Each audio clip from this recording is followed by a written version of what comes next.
गौ माता की जय हो। परम पूज्य धर्म सम्राट स्वामी श्री करपात्री जी महाराज की जय हो।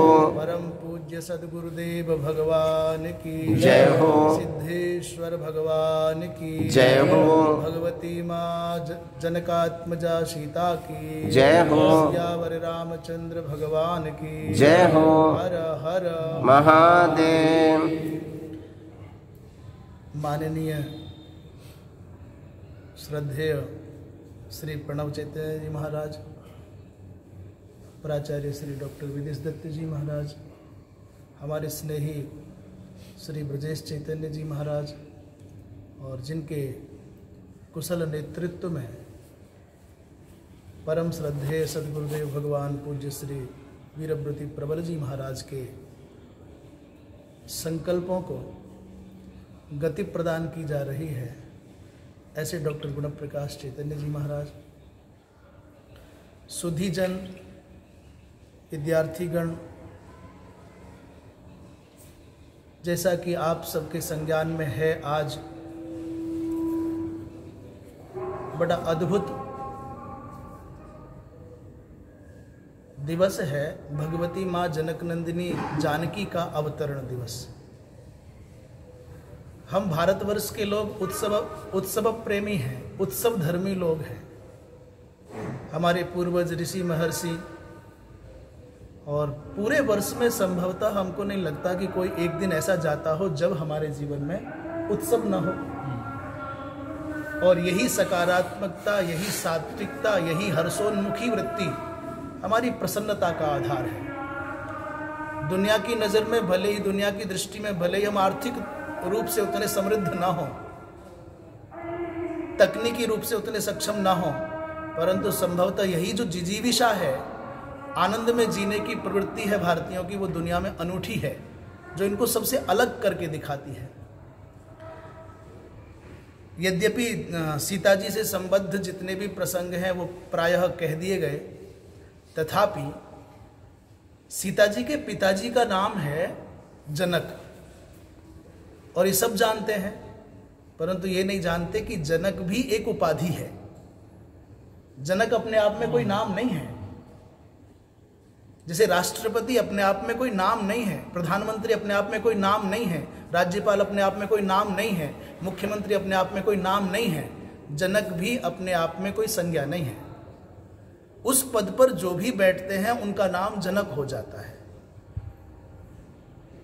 परंतु ये कौन से जनक हैं? बोले सीरध्वज जनक हैं। माता सीता जी के पिता होने का सौभाग्य जिनको प्राप्त हुआ, वो जनक कौन से हैं? बोले सीरध्वज। एक संकेत आ रहा है कि सीता जी क्या हैं, सीरध्वज क्या है, और सीता जी का उद्भव कहाँ से हुआ है, ये बड़ा गूढ़ है, बहुत विचारणीय विषय है। भगवान राम की आह्लादनी शक्ति है, सर्वेश्वरी हैं, राजराजेश्वरी हैं, असंदिग्ध, ये सत्य है। परंतु मूल रूप में बहुत अद्भुत है कि धरा की गोद से मां सीता का उद्भव हुआ, और पिताजी का नाम है सीरध्वज। सीरध्वज माने सीर कहते हैं हल्के अग्रभाग को, हल्के अग्रभाग का नाम सीर है। अर्थात जनक जी महाराज के ध्वज पर हल्का या हल चिन्हित किसान का या हल्की फाल का चिन्ह था, और वो संकेत करता है कि जनक जी महाराज धरती के उपासक हैं, जनक जी महाराज कृषि कर्म के परमाचार्य हैं, और जनक ही ऐसे हैं जिनमें कृषित्व और ऋषित्व दोनों साधनाएं सिद्ध हैं। वो राजा होकर के महायोगी हैं, और महायोगी होकर के बड़े उच्च कोटि के सम्राट हैं। साधना के उच्च शिखर पर आसीन हैं, तो व्यावहारिक जगत में कृषि कर्म का भी उनको बहुत सूक्ष्म बोध है। इसलिए कृषि कर्म को उपासना के रूप में, अपने व्यावहारिक जगत के पोषण के रूप में स्वीकार करने वाले सीरध्वज के यहाँ भगवती माँ वसुंधरा ने भगवती जनकात्मजा सीता को प्रदान किया है। तो मानो ऐसा लगता है कि सीता कृषि की, धरा की, खेती की कोई अधिष्ठात्री शक्ति, जिसका वर्णन ऋग्वेद में बहुत है। परम पूज्य धर्म सम्राट स्वामी श्री करपात्री जी महाराज ने इस विषय में रामायण मीमांसा के अंतर्गत बहुत गंभीर, बहुत गूढ़ विचार किया है। भगवती जनकनंदिनी जानकी अर्थात इस समग्र प्रपंच की आह्लादनी शक्ति, पोषणी शक्ति, संपालिका शक्ति, संरक्षिका शक्ति। एक मंत्र आता है श्री सूक्त में,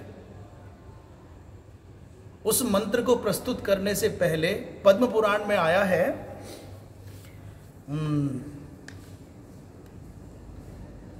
मासी पुरुषोत्तमे विप्र माधवे माधव प्रिय, अर्थात माधवे माने वैशाख मासे, जो माधव को अत्यंत प्रिय है। उसमें नवमी तिथि को नवम्याम शुक्ल पक्षे च बासरे मंगले शुभे, मंगलवार के दिन भगवती सीता का प्रादुर्भाव हुआ और वो तिथि थी नवमी, वो मास था वैशाख, वो पक्ष था शुक्ल पक्ष, नक्षत्र था आश्लेषा और समय था मध्याह्न का। तो आश्चर्य की बात यह, प्रसंग बस कह दें, भगवान कृष्ण रात्रि के मध्य रात्रि में आ रहे हैं, अष्टमी तिथि को आ रहे हैं। भगवती राधिका भी अष्टमी तिथि को आ रही हैं।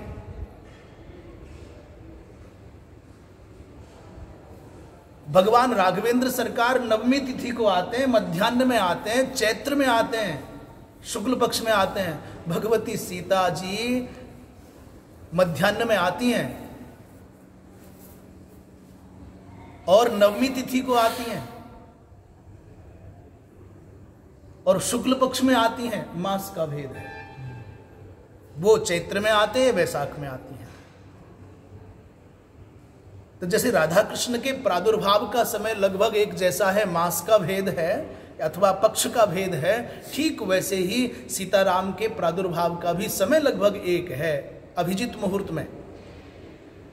तो पद्म पुराण के अंतर्गत आया कि ये नवमी तिथि थी, ये था वो संयोग। बड़े बहुत सुखद आश्चर्य होते हैं कि लाखों वर्षों पूर्व की घटी हुई घटनाओं को आज भी हम श्रुत परंपरा से, कर्ण परंपरा से, शास्त्र परंपरा से जान रहे हैं और हम जन्म दिवस मना रहे हैं, हम उनके अवतरण का दिवस मना रहे हैं। और यही संकेत में एक बात कहूँ, है भारतवासियों, हे मेरे प्यारे भारतवासियों, हे हिंदू, हे सनातन धर्मियों, ये तारीख, ये डेट तो केवल 2000 साल पहले शुरू हुई है। जिस तिथि के अनुसार, जिस दिनांक के अनुसार, जिस डेट के अनुसार आप अपने बच्चों का जन्मदिन मना रहे हैं, उसका कोई अर्थ नहीं है। जन्मदिन मनाना है तो अवश्य तिथि के अनुसार ही मनाना चाहिए। जिस तिथि में आपके बालक का जन्म हुआ है, उस तिथि के देवता की पूजा होगी, शास्त्रीय विधि का पालन होगा। कहीं दुनिया में नहीं लिखा है डेट के अनुसार जन्मदिन मनाना। और आपसे इसलिए विशेष रूप से कह रहे हैं, भारतीय संस्कृति का पालन करने में आपकी निष्ठा है, आप ऋषि परंपरा में आपका जन्म हुआ है, माँ भारत की गोद में आप पले बढ़े हैं, तो कहाँ से डेट लेकर के आ गए? भगवान कृष्ण का जन्म दिवस आता है, अवतरण दिवस आता है, तो आप तिथि के अनुसार मनाते हैं। दीपावली, एकादशी, पूर्णिमा, होली, रक्षाबंधन, गणेश चतुर्थी और स्वयं आज भगवती जनकनंदिनी जानकी का आप अवतरण दिवस मना रहे हैं, सीता जी के विवाह का अवसर आता है तो तिथि चुनते हो, तो फिर आप अपने बच्चों के जन्मदिन को अंग्रेजी माध्यम की तिथियों से क्यों मना रहे हो? अपनी सनातन परंपरा के अनुसार मनाना चाहिए। अब आते हैं श्री सूक्त के माध्यम से भगवती माँ सीता के विषय में कुछ कह करके वाणी को विराम देंगे। शब्द तो अनंत है, समुद्र के समान है, कितना भी कहा जाए वो पूर्ण नहीं हो सकता। एक मंत्र है श्री सूक्त में, गंधद्वाराम दुराधर्षाम नित्य पृष्ठाम करीशनीम ईश्वरीम सर्वभूतानाम तामिहो पहुवै श्रियम। देखने में तो लगता है कि ये भगवती महामाया महालक्ष्मी का यहाँ वर्णन है, परंतु वस्तुतः इसके अंदर सन्निहित है भगवती सीता का समग्र इतिवृत्त, उनका ऐश्वर्य, उनकी महिमा। पूछा सीता जी का जन्म कहाँ से हुआ? बोले धरती की कोख से हुआ, धरती के अंदर से हुआ। तो गंधद्वाराम पद क्या कहता है? तत्र गंधवती पृथ्वी गंधत्व पृथ्वी का लक्षण है, उसका परिचायक है। जहां गंध नहीं होगा वहां पृथ्वीत्व नहीं होगा। गंधत्व के बिना पृथ्वीत्व की संभावना नहीं है, अर्थात गंधत्व माने पृथ्वी का असाधारण लक्षण। तो जत्र जत्र गंधत्वम तत्र तत्र पृथ्वीत्वम जेन केनापि प्रकारेण, आप कहीं भी परीक्षण करके देखेंगे। अर्थात गंधद्वारा माने गंधः द्वारो जस्याः, गंध जिसके मुख भाग में है, प्रामाणिकता में है, जिसका आधार है गंध, वो क्या है? पृथ्वी।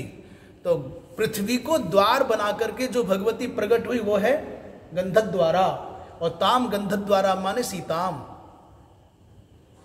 दुराधर्षाम, भगवती मां जनकनंदिनी जानकी ने एक प्रसंग में कहा, असंदेशात् तु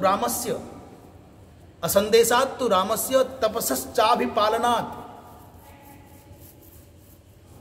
भगवती सीता जी कहते हैं कि मुझको राघव का संदेश नहीं मिला है, आदेश नहीं मिला है, और मैं वर्तमान में तपस्या कर रही हूं। इसलिए अरे दुष्ट रावण, मेरे पास में तुझको भस्म करने की सामर्थ्य है, भस्म भस्मार्ह तेजसा, मैं तुझको भस्म कर सकती हूं, परंतु राघव की आज्ञा नहीं है और मैं तपस्या में लीन हूं। तपस्वी को तपस्या काल में क्षोभ नहीं करना चाहिए, क्रोध नहीं करना चाहिए, इसलिए तू सुरक्षित है। मेरे पास वो सामर्थ्य है कि जला करके भस्म कर दूं। तो दुराधर्ष है भगवती सीता। अन्येन केनापि राक्षसेन दुष्टेन सठेन तस्याः सीतायाः दर्शनम नहीं भवितुं शक्नोति। अस्मादेव सा दुराधर्षा, और ताम दुराधर्षाम भगवतीम जनकनंदिनीम जानकीम सीताम। वो गंधद्वारा है, वो दुराधर्षा है, और नित्य पुष्टाम, जो पुष्ट है वही पुष्ट कर सकता है, जो तृप्त है वही तृप्त कर सकता है। पिपासित व्यक्ति, त्रस्त व्यक्ति दूसरे को क्या संतुष्टि देगा? इसलिए नित्य पुष्ट हैं और सारे संसार को पोषण देने वाली हैं। महाभारत में जब भीम हनुमान जी महाराज के पास गए और वहाँ दोनों का सम्मिलन हुआ, वायुपुत्रत्वेन भ्रातृत्व भाव का जागरण हुआ, तो हनुमान जी महाराज से पूछा कि भीम ने पूछा, महाराज इतने वृद्ध हो गए आप, इतने वर्ष बीत गए, आप यहाँ रहते हो तो खाने पीने की व्यवस्था क्या है? कदली वन में रहते हो। वहाँ हनुमान जी महाराज कहते हैं, भैया मुझको माँ सीता की कृपा से सब प्रकार के व्यंजन ही बैठे बैठे मिलते हैं। लाखों वर्षों के बाद द्वापर के अंत में भीम के सामने हनुमान जी महाराज ने कहा कि मुझको जो प्रसादी मिलती है ये मेरी माँ जनकजा का, जनक नंदिनी का, माँ सीता का कृपा प्रसाद है, मैं उसका लाडला हूँ इसलिए भोजन मिलता है। तो नित्य पुष्टाम, और वो करीशनीम है। करीशनी शब्द के अर्थ, करीस कहते हैं अन्य कंडाओं को, जो गौ माता का जंगल में गोमय होता है, शुष्क गोमय, वो करीशनीम अर्थात वो भूमि से संबंध है। और करीशनी शब्द का अर्थ क्रियाशीला, अर्थात वो निष्क्रिय लोगों के द्वारा उपास्य नहीं है, वो सक्रिय लोगों के द्वारा, कर्मण्य लोगों के द्वारा, जो कर्म भाव में विश्वास रखते हैं, प्रमादियों के द्वारा, आलसियों के द्वारा नहीं। कुर्वन् नेवेह जिसी विषेद क्षतम समाह कुर्वन् नेवेह कर्माणि। वेद भी उपनिषद भी आपको, हमको, सबको उपदेश करते हैं कि करते हुए जियो। सैकड़ों वर्ष जीने की अभिलाषा है तो निष्क्रिय होकर के नहीं। तो करीशनीम है, गंधद्वाराम दुराधर्षाम नित्य पुष्टाम करीशनीम, और ईश्वरी है भगवती जनक नंदिनी जानकी, वो त्रैलोकी की शासिका है। अध्यात्म रामायण में हनुमान जी महाराज से भगवती सीता ने स्वयं कहा, राम कुछ भी नहीं करते।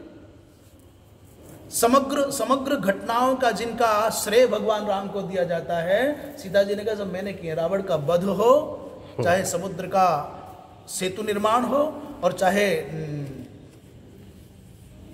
बाली को मार करके सुग्रीव को शासन पर अधिरोह करना, शासन पर आसीन करना हो, सब कार्य मेरे द्वारा संपन्न है। ब्रह्म सत्ता संपन्न निष्क्रियत्व विशिष्ट राम के बारे में कहकर कहती है, समग्र क्रियाशीलता मेरे द्वारा संपन्न होती है। तो सीता जी ईश्वरी हैं।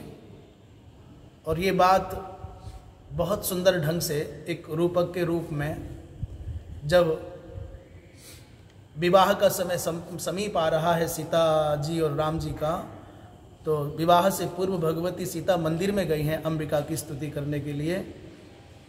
वहाँ पर भगवती सीता और माँ जगदम्बा के बीच में परस्पर जो संवाद हुआ है, जय जय गिरिवर राज किशोरी, जय महेश मुख चंद्र चकोरी, जय गजबदन सडानन माता, जगत जननी दामिनी द्युति गाता, इस संवाद का विभाजन करने पर सीता और माँ पार्वती के मध्य में कितना उत्कृष्ट भाव परिलक्षित होता है। वहाँ सीता जी के ऐश्वर्य का दर्शन होता है। ईश्वरीयम सर्वभूतानाम, सब प्राणियों की ईश्वरी है, शासिका है, वो राम के द्वारा भी उपास्य है। ईश्वरीयम सर्वभूतानाम ताम सीताम इह उपाश्रय, उन्हीं माँ भगवती जनक नंदिनी जानकी माँ सीता का हम आश्रय लेते हैं। हम सबका कल्याण हो। रामचरितमानसकार बाबा तुलसीदास जी महाराज ने कहा है, जिन लोगों को अपने बालकों की और अपने पारिवारिक जनों की बुद्धि को शुद्ध करना है, परिमार्जित करना है, सात्विक बनाना है, वो सब मिलकर के भगवती माँ सीता के चरणों में प्रणाम करते हुए प्रार्थना करें, जगत जननी सुता जग जननी जानकी, अतिशय प्रिय करुणा निधान की, ताके जुगपद कमल मनावों, जा सुकृपा निर्मल मति पावों। पूज्य धर्म सम्राट स्वामी श्री करपात्री जी महाराज सर्वदा प्रायः इस मंत्र रूप चौपाइयों को, इन मंत्र रूप चौपाइयों को सबको बताते थे। इससे बुद्धि का वैलक्षण्य आता है, बुद्धि आती है, विवेक